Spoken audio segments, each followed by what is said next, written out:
Hello friends, welcome to my channel जय माता दी। आज हम सुनेंगे दशा माता की व्रत कथा। दशा माता की व्रत कथा के अनुसार प्राचीन समय में राजा नल और दमयंती रानी सुखपूर्वक राज्य करते थे। उनके 2 पुत्र थे। उनके राज्य में प्रजा सुखी और संपन्न थी। एक दिन की बात है कि उस दिन होली दशा थी। एक ब्राह्मणी राजमहल में आई और रानी से कहा, दशा माता का डोरा ले लो। बीच में दासी बोली, हाँ रानी साहिबा, आज के दिन सभी सुहागिन महिलाएं दशा माता की पूजन और व्रत करती हैं तथा इस डोरे की पूजा करके गले में बांधती हैं, जिससे घर में सुख समृद्धि आती है। अतः रानी ने ब्राह्मणी से डोरा ले लिया और विधि के अनुसार पूजा करके गले में बांध दिया। कुछ दिनों के बाद राजा नल ने दमयंती के गले में डोरा बंधा हुआ देखा। राजा ने पूछा, इतने सोने के गहने पहनने के बाद भी आपने यह डोरा क्यों पहना? रानी कुछ कहती इसके पहले ही राजा ने डोरे को तोड़कर जमीन पर फेंक दिया। रानी ने उस डोरे को जमीन से उठा लिया और राजा से कहा, यह तो दशा माता का डोरा था, आपने उनका अपमान करके अच्छा नहीं किया। जब रात्रि में राजा सो रहे थे तब दशा माता स्वप्न में बुढ़िया के रूप में आई और राजा से कहा, हे राजा, तेरी अच्छी दशा जा रही है और बुरी दशा आ रही है। तूने मेरा अपमान करके अच्छा नहीं किया। ऐसा कहकर बुढ़िया दशा माता अंतर्धान हो गई। अब जैसे तैसे दिन बीतते गए। वैसे वैसे कुछ ही दिनों में राजा के ठाट बाट, हाथी घोड़े, लाव लश्कर, धन धान्य, सुख शांति सब कुछ नष्ट होने लगे। अब तो भूखे मरने तक का समय आ गया। एक दिन राजा ने दमयंती से कहा, तुम अपने दोनों बच्चों को लेकर अपने मायके चली जाओ। रानी ने कहा, मैं आपको छोड़कर कहीं नहीं जाऊंगी। जिस प्रकार आप रहेंगे उसी प्रकार मैं भी आपके साथ रहूंगी। तब राजा ने कहा, अपने देश को छोड़कर दूसरे देश में चलें, वहां जो भी काम मिल जाएगा वही काम कर लेंगे। इस प्रकार नल दमयंती अपने देश को छोड़कर चले गए। चलते चलते रास्ते में भील राजा का महल दिखाई दिया। वहां राजा ने अपने दोनों बच्चों को अमानत के तौर पर छोड़ दिया। आगे चले तो रास्ते में राजा के मित्र का गांव आया। राजा ने रानी से कहा, चलो हमारे मित्र के घर चलें। मित्र के घर पहुंचने पर उनका खूब आदर सत्कार हुआ और पकवान बनाकर भोजन कराया। मित्र ने अपने शयन कक्ष में सुलाया। उसी कमरे में मोर की आकृति की खूंटी पर मित्र की पत्नी का हीरो जड़ा हार टंगा हुआ था। मध्य रात्रि में रानी की नींद खुली तो उन्होंने देखा कि बेजान खूंटी को हार निकल रही है। यह देखकर रानी ने तुरंत राजा को जगाकर दिखाया और दोनों ने विचार किया कि सुबह होने पर मित्र के पूछने पर क्या जवाब देंगे, अतः यहाँ से इसी समय चले जाना चाहिए। राजा रानी दोनों रात्रि को ही वहां से चले गए। सुबह होने पर मित्र की पत्नी ने खूंटी पर अपना हार देखा, हार वहां नहीं था। तब उसने अपने पति से कहा, तुम्हारे मित्र कैसे हैं जो मेरा हार चुराकर रात्रि में ही भाग गए हैं? मित्र ने अपनी पत्नी को समझाया कि मेरा मित्र कदापि ऐसा नहीं कर सकता, धीरज रखो, कृपया उसे चोर मत कहो। आगे चलने पर राजा नल की बहन का गांव आया। राजा ने बहन के घर खबर पहुंचाई कि तुम्हारे भाई भौजाई आए हैं। खबर देने वाले से बहन ने उनके हालचाल पूछे, कैसे हैं? वह बोला, दोनों अकेले हैं, पैदल ही आए हैं तथा वे दुखी हाल में हैं। इतनी बात सुनकर बहन थाली में कांदा रोटी रखकर भैया भाभी से मिलने आई। राजा ने तो अपने हिस्से का खा लिया, परंतु रानी ने जमीन में गाड़ दिया। चलते चलते एक नदी मिली। राजा ने नदी में से मछलियां निकालकर रानी से कहा, तुम इन मछलियों को भूंजो, मैं गांव में से परोसा लेकर आता हूँ। गांव का नगर सेठ सभी लोगों को भोजन करा रहा था। राजा गांव में गया और परोसा लेकर वहां से चला तो रास्ते में चील ने झपट्टा मारा तो सारा भोजन नीचे गिर गया।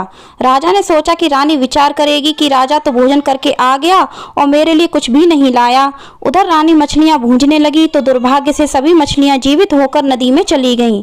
रानी उदास होकर सोचने लगी कि राजा पूछेंगे और सोचेंगे कि सारी मछलियां खुद खा गई। जब राजा आए तो मन ही मन में समझ गए और वहां से चल दिए। चलते चलते रानी के मायके का गांव आया। राजा ने कहा, तुम अपने मायके चली जाओ, वहां दासी का कोई भी काम कर लेना, मैं इसी गांव में कहीं नौकर हो जाऊंगा। इस प्रकार रानी महल में दासी का काम करने लगी और राजा तेली के घाने का काम करने लगा। दोनों को काम करते करते बहुत दिन हो गए।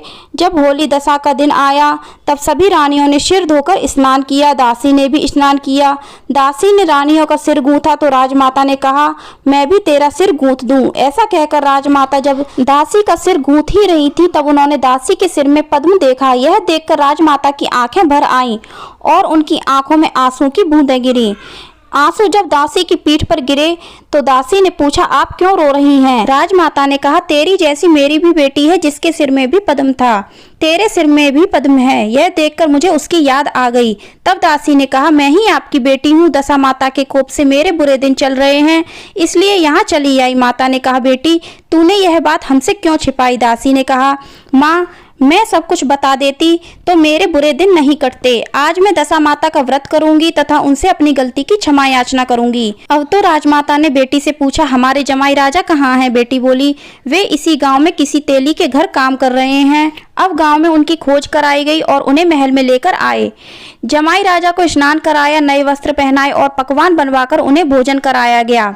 अब दशा माता के आशीर्वाद से राजा नल और दमयंती के अच्छे दिन लौट आए। कुछ दिन वहीं बिताने के बाद अपने राज्य जाने को कहा। दमयंती के पिता ने खूब सारा धन, लाव लश्कर, हाथी घोड़े आदि देकर अपने बेटी जमाई को विदा किया। रास्ते में वही जगह आई जहां रानी ने मछलियों को भूना था और राजा के हाथ से चील के झपट्टा मारने से भोजन जमीन पर आ गिरा था। तब राजा ने कहा, तुमने सोचा होगा कि मैंने अकेले भोजन कर लिया होगा, परंतु चील ने झपट्टा मारकर गिरा दिया था। अब रानी ने कहा, आपने सोचा होगा कि मैंने मछलियों को भूनकर अकेले ही खा ली होगी, परंतु वे जीवित होकर नदी में चली गई थी। चलते चलते अब राजा की बहन का गांव आया। राजा ने बहन के यहाँ खबर भेजी। बहन ने खबर देने वाले से पूछा कि उनके हालचाल कैसे हैं। उसने बताया कि वे बहुत अच्छी दशा में हैं, उनके साथ हाथी घोड़े लाव लश्कर हैं। यह सुनकर राजा की बहन मोतियों का थाल सजाकर लाई। तभी दमयंती ने धरती माता से प्रार्थना की और कहा, माँ आज मुझे मेरी अमानत वापस दे दो। यह कहकर उस जगह को खोदा जहाँ कांधा रोटी गाड़ दिया था। खोदने पर रोटी तो सोने की और कांधा चांदी का हो गया। ये दोनों चीजें बहन की थाली में डाल दी और आगे चलने की तैयारी करने लगे। वहां से चलकर राजा अपने मित्र के घर पहुंचे। मित्र ने उनका पहले के समान ही खूब आदर सत्कार किया और सम्मान किया। रात्रि विश्राम के लिए उन्हें उसी शयन कक्ष में सुलाया। मोरनी वाली खूंटी के हार निगल जाने वाली बात से उन्हें नींद नहीं आई। आधी रात के समय वही मोरनी वाली खूंटी हार उगलने लगी तो राजा ने अपने मित्र को जगाया और रानी ने मित्र की पत्नी को जगाकर दिखाया, आपका हार तो इसने निगल लिया था। आपने सोचा होगा कि हार हमने चुराया है। दूसरे दिन प्रातःकाल नित्य कर्म से निपटकर वहां से वे चल दिए। वे भील राजा के यहाँ पहुंचे और अपने पुत्रों को मांगा तो भील राजा ने देने से मना कर दिया। गांव के लोगों ने उन बच्चों को वापस दिलाया। नल दमयंती अपने बच्चों को लेकर अपनी राजधानी के निकट पहुंचे तो नगर वासियों ने लाव लश्कर के साथ उन्हें आते हुए देखा। सभी ने बहुत प्रसन्न होकर उनका स्वागत किया तथा गाजे बाजे के साथ उन्हें महल पहुंचाया। राजा का पहले जैसा ठाट बाट हो गया। राजा नल दमयंती पर दशा माता ने पहले प्रकोप किया, ऐसी किसी पर मत करना, और बाद में जैसी कृपा करी वैसी सब पर करना। बोलो दशा माता की जय। आपको यह कथा कैसी लगी कमेंट करके जरूर बताना। पसंद आई हो तो लाइक करना, ज़्यादा से ज़्यादा शेयर करना, हमारे चैनल को सब्सक्राइब करना, बेल आइकन को प्रेस करना। कमेंट में जय हो दशा माता अवश्य लिखना। धन्यवाद। जय हो दशा माता।